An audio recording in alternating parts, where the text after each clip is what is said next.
Amis auditeurs, bonjour. L'équipe de Lumière sur le chemin vous entraîne encore aujourd'hui sur la colline de Golgotha. À la fin de l'émission, nous vous indiquerons un choix de publications disponibles sur notre site internet www.mediachrist.net.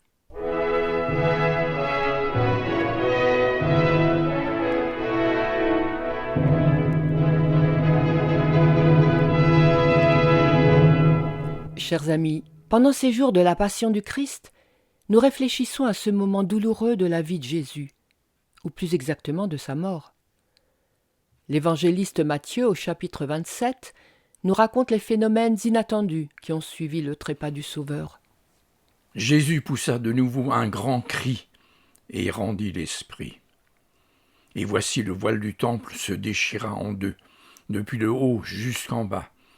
La terre trembla, les rochers se fendirent, les sépulcres s'ouvrirent, et plusieurs corps des saints qui étaient morts ressuscitèrent.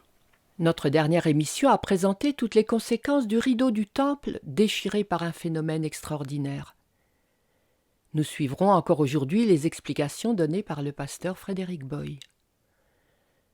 Le verset 51 continue donc sa description. La terre trembla, les rochers se fendirent. Encore un événement effrayant. Il est directement relié à la mort du Seigneur. Un tremblement de terre, c'est un phénomène naturel, mais pas celui-là. Il ne s'est pas produit par hasard.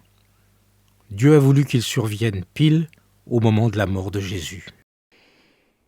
Des rochers se fendirent. Voilà qui donne une idée de la violence du tremblement. Ce n'était pas juste un grondement évoquant un séisme de magnitude 3 sur l'échelle de Richter.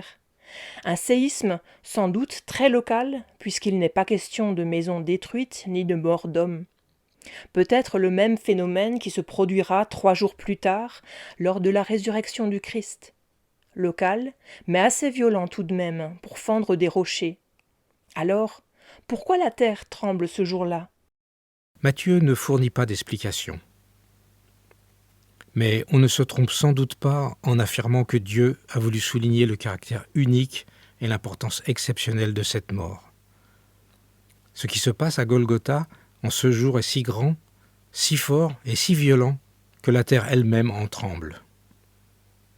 Vous me demanderez peut-être, qu'y a-t-il de bien spécial à Golgotha, cette veille de fête de la Pâque juive ? Bien sûr, à première vue, la mort de Jésus est la même que celle de n'importe qui. Son âme s'est séparée de son corps, comme dans tous les décès.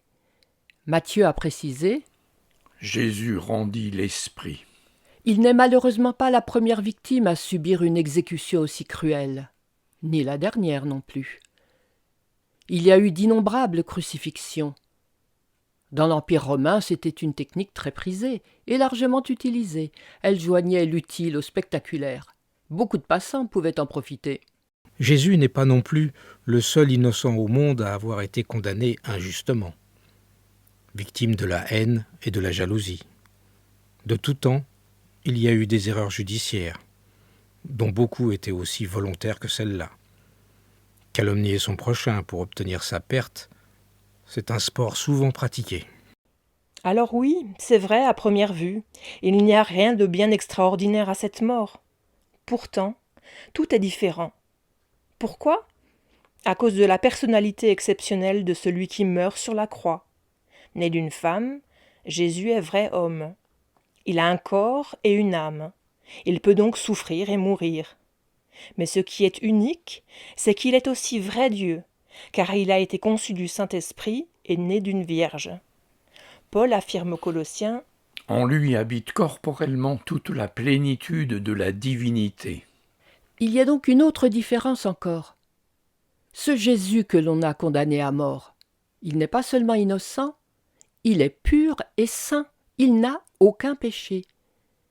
En effet, par sa conception miraculeuse, il n'a pas été touché par le péché originel. Il ne s'est d'ailleurs pas privé de mettre ses pires ennemis au défi de relever chez lui le moindre manquement à la loi divine.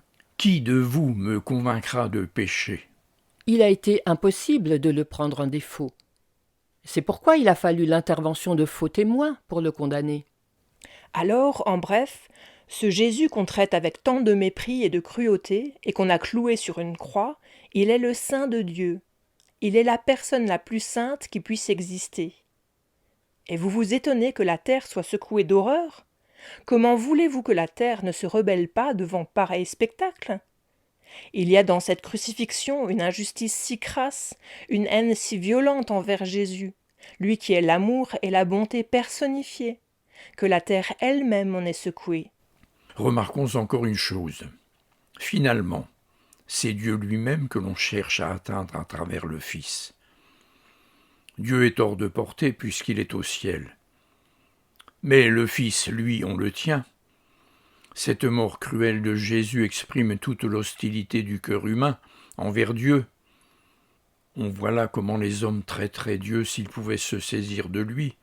Ils sont animés d'une haine farouche, meurtrière, envers leur Créateur. Depuis qu'au paradis, Adam et Ève se sont laissés séduire par Satan. Ce tremblement de terre est visible. Mais au même moment, il se produit un autre séisme, invisible celui-là, dans le sinistre royaume des ténèbres de Satan.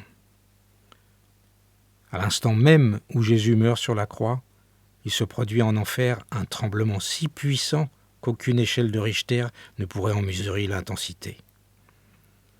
Aujourd'hui, le diable est vaincu. Son empire est ébranlé de fond en comble. Il s'écroule et tombe en ruine. On n'entend rien, on ne voit rien. Pourtant, quand Jésus s'écrie « Tout est accompli », la tête du serpent ancien, comme le nomme l'Apocalypse, sa tête est écrasée, comme l'annonçait la prophétie de la Genèse. La descendance de la femme, le Christ, t'écrasera la tête, et tu lui blesseras le talon. Au moment même où Jésus expire sur la croix, s'accomplit ce qu'il avait annoncé par l'évangile de Jean. Le prince de ce monde est jeté dehors. La terre trembla, les rochers se fendirent. Même si l'évangéliste ne le dit pas expressément, il ne fait aucun doute que ce séisme est destiné à souligner le caractère exceptionnel de la mort de Jésus. Sur l'horloge du monde vient de sonner l'heure solennelle de la victoire de Jésus sur Satan, le péché et la mort. C'est l'heure de la délivrance de l'humanité. Chers amis, ce violent tremblement était certainement aussi destiné à secouer la foule présente à Golgotha, pour qu'elle s'interroge sur ce qu'il était en train de se passer. Le centenier romain et ses soldats, eux, ils ont reconnu que ce crucifié n'était pas un homme ordinaire, et encore moins un malfaiteur, mais véritablement le Fils de Dieu venu pour sauver le monde. Aujourd'hui, nous savons bien que nos péchés aussi ont conduit le Seigneur au calvaire. Quelle tristesse, mais aussi quel réconfort. Jésus a tout accepté par amour pour nous sauver du châtiment éternel que nous avions mérité. Voyons maintenant le troisième événement miraculeux. Des morts ressuscitent. Le verset 52 nous dit « Les tombeaux s'ouvrirent et les corps de plusieurs saints qui étaient morts ressuscitèrent. » Encore un événement surprenant, avec un message très consolant, celui de la résurrection des croyants pour la vie éternelle. La Bible appelle saints tous ceux qui sont devenus saints par leur foi en Jésus. Autrement dit, ce sont les croyants. Vous avez vu ? Ces résurrections ont lieu pile au moment même de la mort de Jésus. Jésus meurt et des morts ressuscitent. Il y a bien sûr une relation de cause à effet. La vie jaillit de la mort de Jésus, et plus particulièrement la résurrection des croyants pour la vie éternelle. La résurrection des saints ce fameux vendredi prouve de façon certaine que Jésus a vaincu la mort. Vous me direz, c'est à Pâques qu'on célèbre vraiment la victoire du Christ sur la croix. C'est vrai, mais c'est sur la croix que Jésus a vaincu la mort. Oui, sur la croix, la mort est morte à Golgotha. Grâce à Jésus qui nous a purifiés de nos péchés et fait de nous des saints, nous avons nous aussi la certitude de ressusciter pour la vie éternelle. Ce miracle n'aura lieu qu'au dernier jour. Mais déjà, nous pouvons nous considérer comme vivants et potentiellement ressuscités, puisque le Seigneur a déclaré à Marthe « Celui qui vit et qui croit en moi ne mourra jamais. » Chers amis, ne nous fions pas aux apparences de faiblesse de Jésus en croix. Ce n'est pas un échec, mais une victoire. Jésus a mené un combat titanesque. il a remporté une victoire brillante. Une victoire qu'il offre à tous ceux qui l'appellent au secours de leurs péchés. À vous qui nous écoutez aujourd'hui, à vous qui confiez votre salut en Christ. En 3 lignes, la Bible nous informe de ces événements d'exception. 3 lignes. Mais quelle richesse!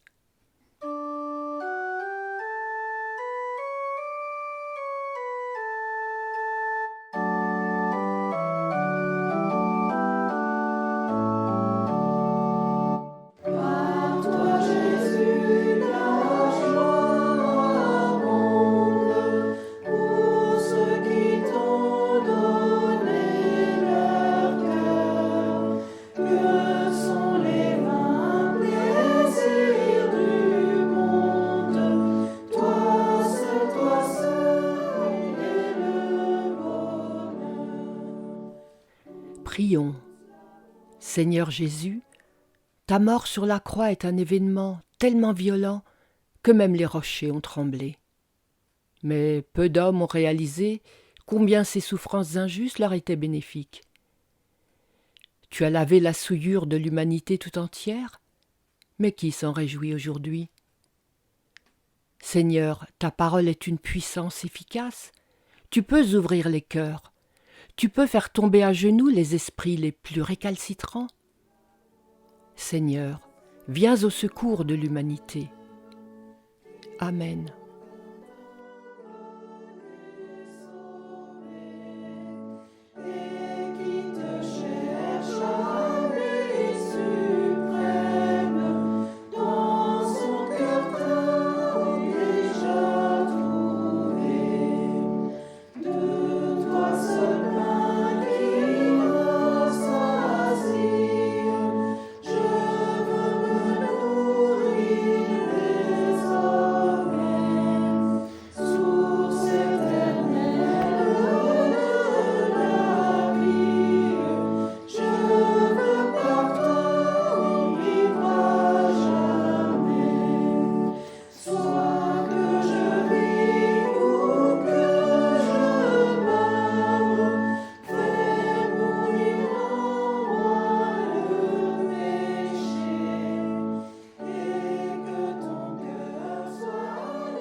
Pas de raison d'avoir peur. Voilà le titre de la brochure que nous vous proposons aujourd'hui. J'ai bien entendu, il n'y a pas de raison d'avoir peur. Tu ne parles pas sérieusement. Des raisons, mais il y en a tout plein. Tout le monde a peur des agressions, des attentats, de la violence qui augmente partout, des conflits qui déplacent des malheureux sur les routes ou dans les bateaux. Peur du chômage, du cancer, du sida, de la maladie d'Alzheimer, des accidents de la route, de la pollution, du réchauffement climatique. Peur de se faire piquer sa voiture, son smartphone, son collier en or, ou de se faire tabasser sans raison. Oui, c'est vrai, on peut s'enfermer dans ses peurs même si elles ne sont pas toujours rationnelles.